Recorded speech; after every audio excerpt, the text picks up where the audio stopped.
Hi there, welcome to your new day, where we solve all the world's problems, or maybe just one. And maybe it's yours, or maybe it's mine. We talk to real people in a real relationship with a real God. Here's your host, Donna Reiners.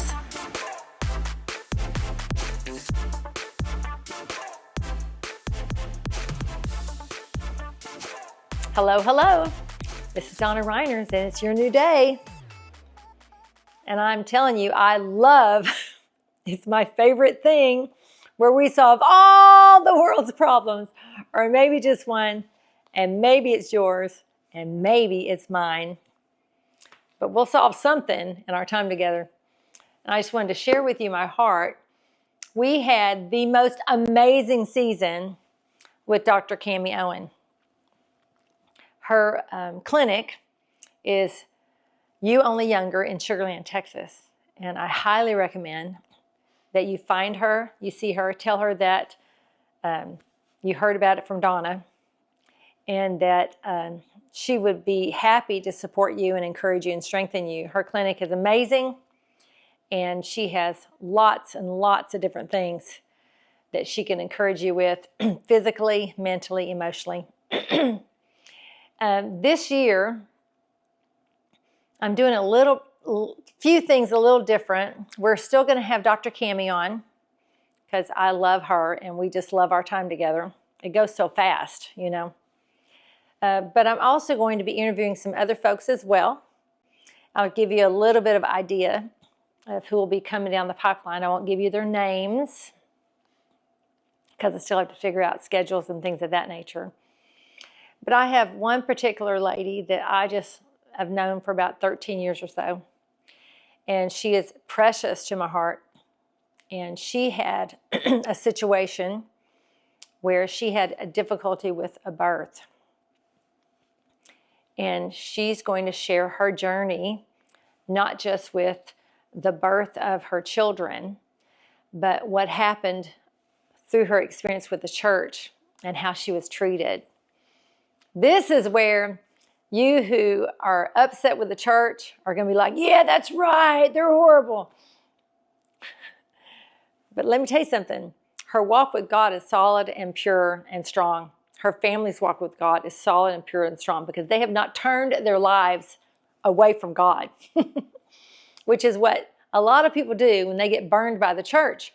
They blame everything on God. Listen, God is not at fault for all the ridiculous stuff that men and man and women and governments and whatever is thrown down your throat. That is so not on God.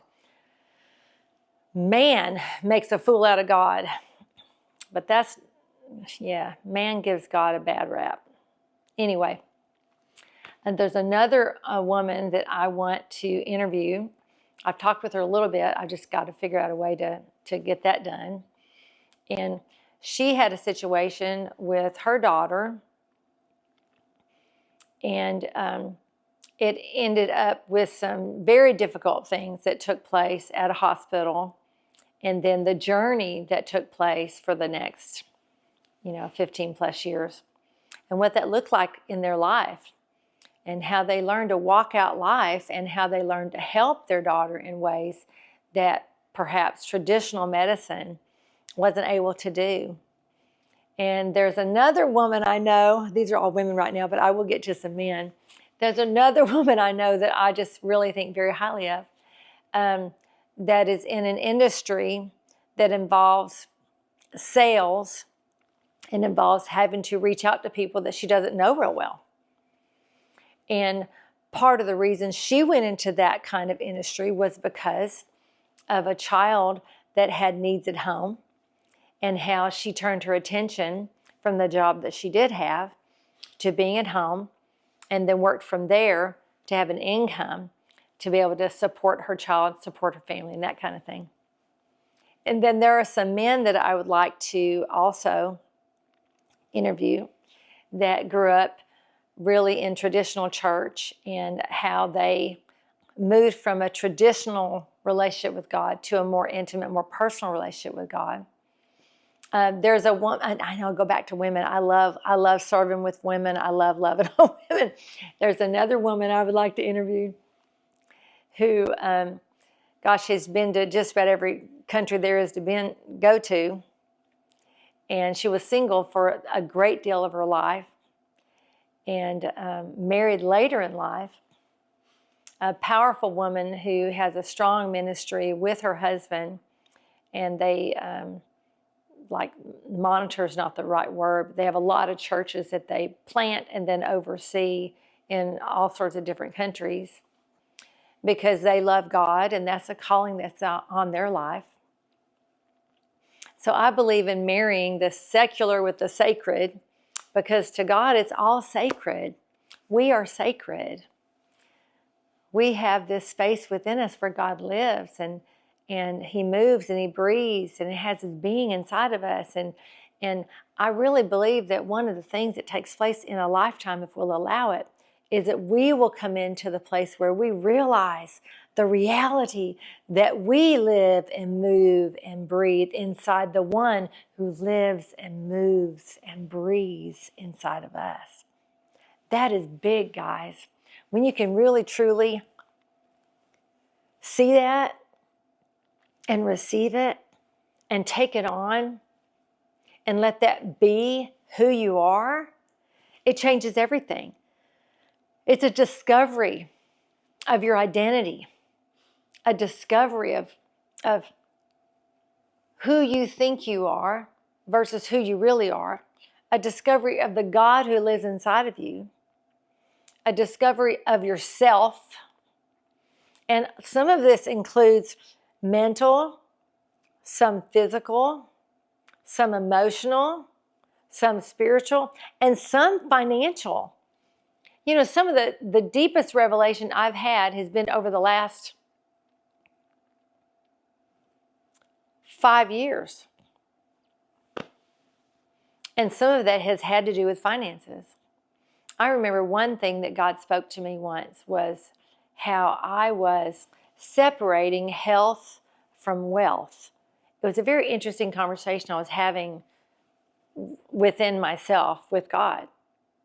And it's like I felt this questioning that, did I really think that God loved the woman who was struggling with living or dying more than He loved the woman who was struggling with paying their bills and feeding their family?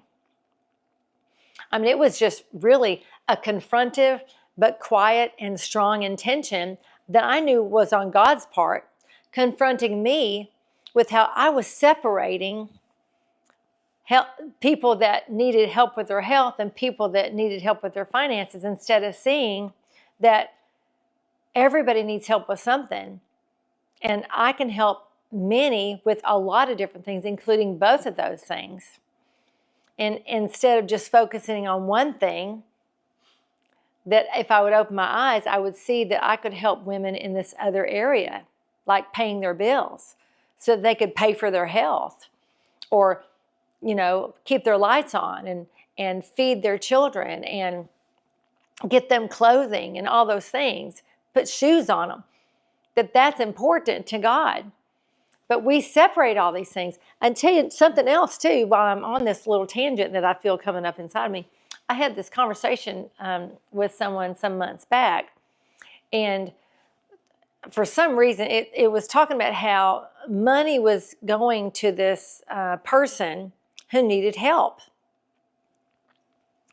And this other person was saying, no, just give it to the church.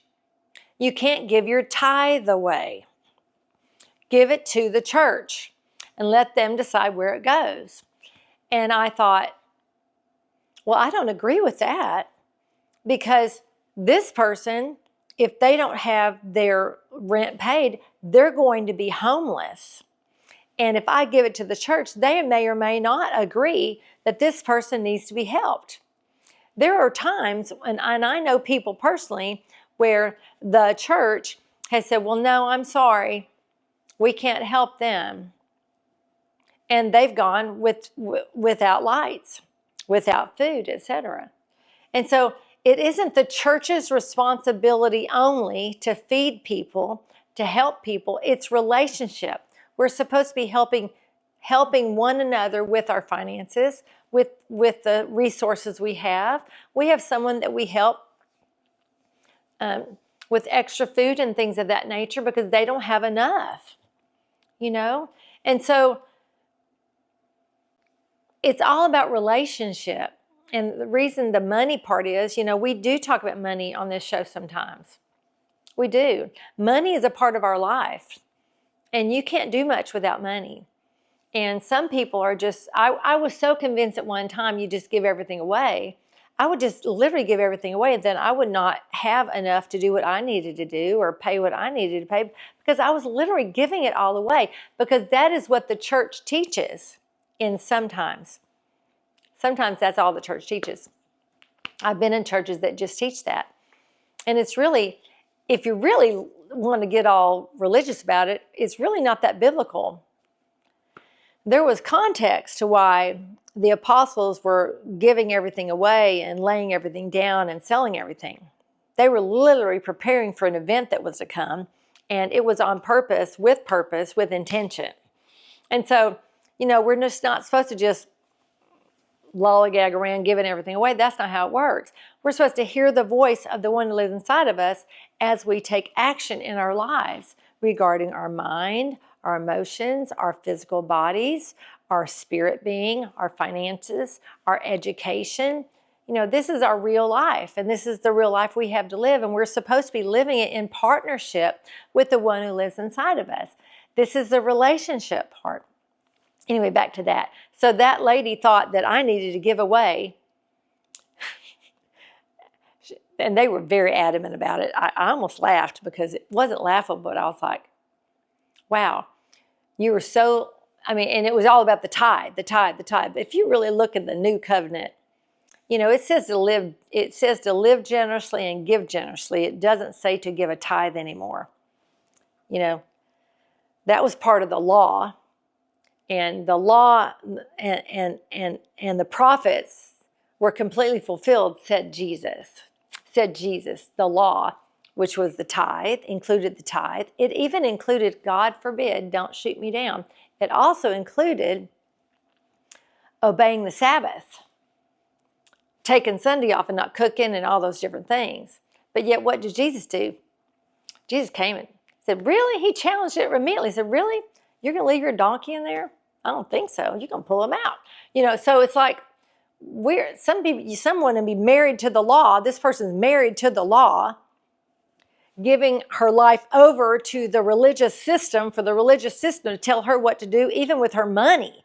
I'm telling you, that's just ridiculous. Versus being a kind human being to help someone not be homeless. I'm like, come on, which would Jesus do? I'm just saying. So we're going to deal with lots of different matters on our show, and it's going to be fun. It's going to be humorous. Sometimes it'll be sad. God knows this last year I cried enough. I cried quite a bit and had a good time. We talked about some serious things, and we're going to continue in the vein of talking about intention and loving ourselves, loving one another, learning how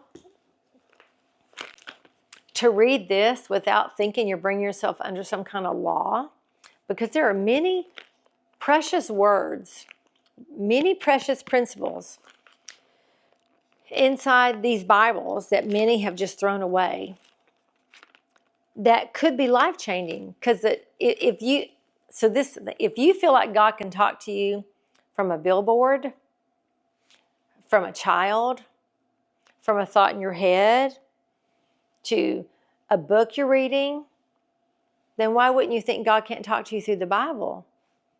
I'm just saying, don't be judgmental about a book that people have given their lives for. Even if human beings have tainted it and caused it to say things that really didn't ever mean, If you really want to know what it says, do some search into Aramaic and find out what the words really meant when they were originally spoken, and do a little searching and see.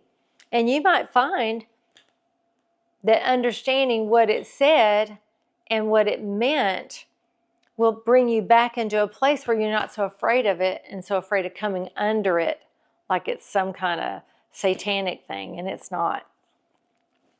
And so I've always loved to be on camera. I even was on, I did some writing for a radio show when I was in college, and it was so much fun. I just loved it. And I just love this kind of venue. I love writing. I love just all that has to do with communicating to help people come forward in their gifts, come forward in their love for themselves, come forward in their life, come forward with what's in front of them, or being content in where they are and what they've been given. Finding contentment and finding satisfaction instead of going after every shiny new thing there is. You know, because it's all about the one who lives inside you, and finding a relationship with yourself, finding a relationship with God, finding out how Spirit speaks, finding out what's really being said, and being practical about it instead of so supernaturally spiritual that you miss, you know, what God really means or what he's saying or whatever. And so a practical show, Your New Day, we're practical, but we're also supernatural. We're listening to what God wants to say to us. I hope that I'll have some inspiration for you. I hope that you will feel free to share this with someone else. Share our channel, Your New Day, with someone else who might be searching for a relationship with a real God and not some religious God, you know, and just learn how to live life in peace and not pieces, and loving yourself with zero apology. You know, I used to really get slammed because I talked a lot about self-love. Self-love is not a sin, guys. Self-love to me is if you're not loving yourself, you're missing it. You really are missing it. Love will transform you.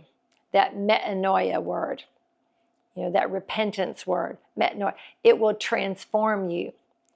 Love will transform how you see yourself. It'll transform how you see others. It'll transform how you read this book that can be scary sometimes. It'll transform how you think about other people and what they think about you. It'll bring such a transformation to you that people will hardly recognize you. Because when you move from self-hate to self-love, it's pretty interesting. So one thing that comes from when you move from self-hate to self-love is you don't lose your cool quite as often. I'm not saying you don't lose your cool, because we're still transforming, but you don't lose your patience as often as maybe you used to. You don't try to control people as much as you used to. You don't perform anymore or as much as you used to. I was talking to somebody the other day, and I asked this person, do you find yourself doing things because you want people to love you? And they said, well, you know, I noticed that about myself and I stopped doing it as much. I said, that's awesome, basically. And then I said, you know, when you discover something about yourself, it doesn't mean you still don't do it. See, when you find out your motive is off, like, if I do this, you'll love me kind of thing. But if doing that is still serving, if doing that is still helping, if doing that is still contributing, if doing that is still necessary, then you take care of your motive, but you still serve. You still do what's necessary, because that's love in action. Love in action. When you expect somebody to love you for what you do, it's often, more times than not, you're not going to have somebody love you back. What you're doing is obligatory.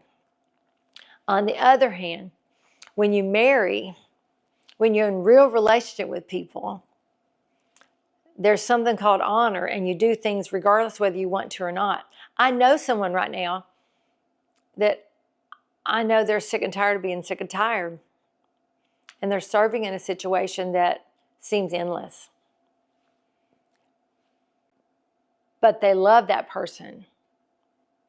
And to not serve in that situation, even though part of it feels obligatory, even though part of it feels like they have to,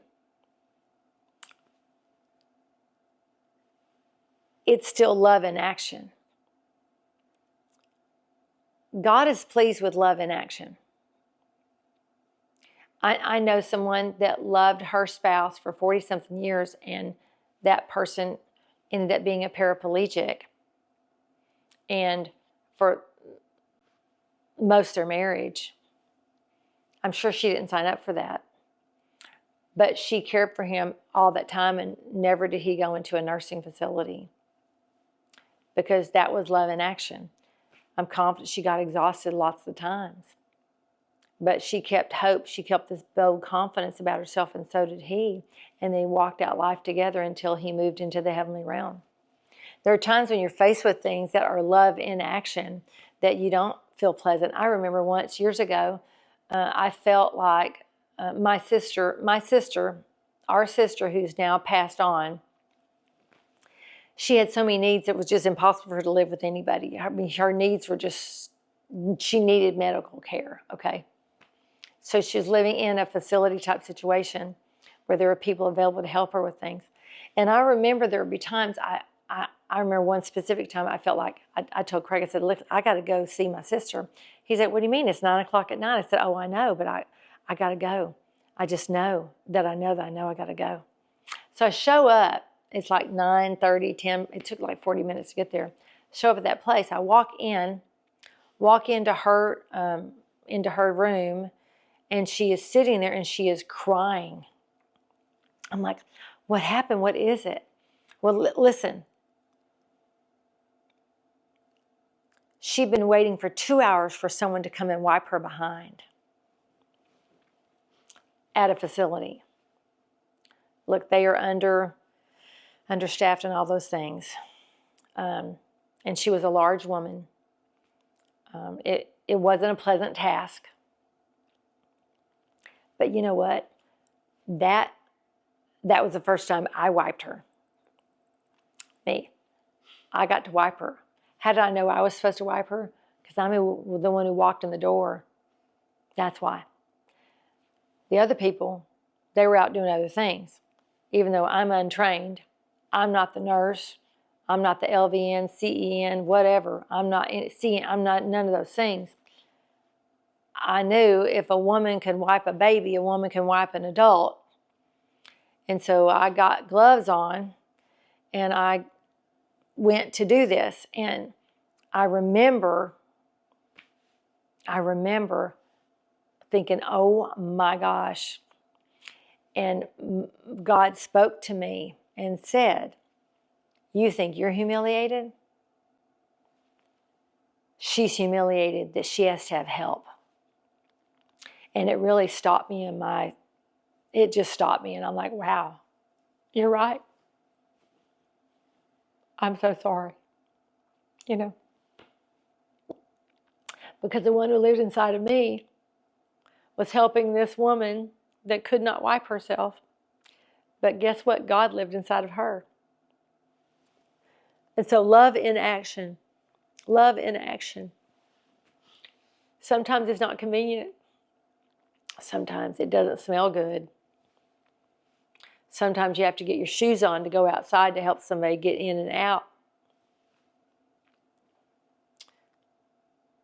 Sometimes it's just a pain in the butt. But see, and all those things, those are not the things you find in the book. You know? That's the intricacies of real life. Living in community, living with family,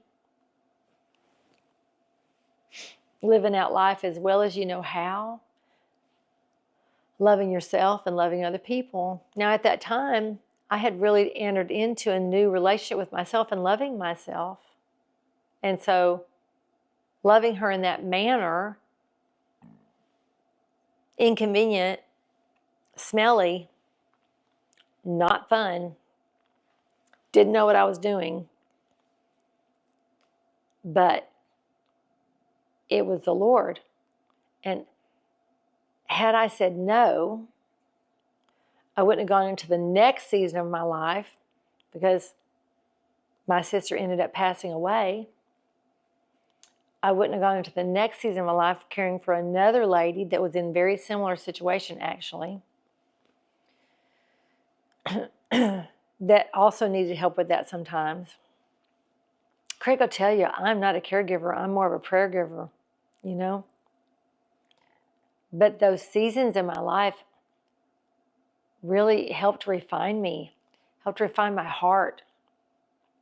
You know, we think ministry is, you know, this is not ministry.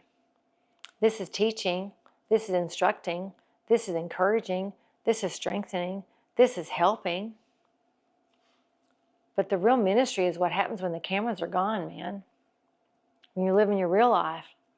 When you're going to work and you find out a coworker's, you know, stealing or something, and you're faced with having to make a decision of righteousness. You know, real life is what happens to the mom who can't feed her kids, and you know about it, but you let her starve, or you think, well, she needs to get a job. You know, real ministry is the place something happening in the heart. You know, somebody that would be not just homeless, but probably die if they were evicted and homeless, because they would end up on the street and not be able to make it. You know, real ministry is in here and hearing God, and then being the hands and feet of God, which they do talk about in this book. They do. You know, I'm not a legalistic person. I'm not devoted to the law. I'm devoted to the love part. But I wonder sometimes if our ignoring this is one of the reasons why we're not as nice as we used to be. Anyway, I look forward to serving you this season in your new day. You can go to New Day with Donna Mae, that's MAE at the end, .com, and reach out to us. Until soon, bless you. Bye. Thank you for joining Your New Day with Donna Reiners, where we solve all the world's problems, or maybe just one. Maybe it was yours, maybe it was mine. We'll see you next time. Until soon.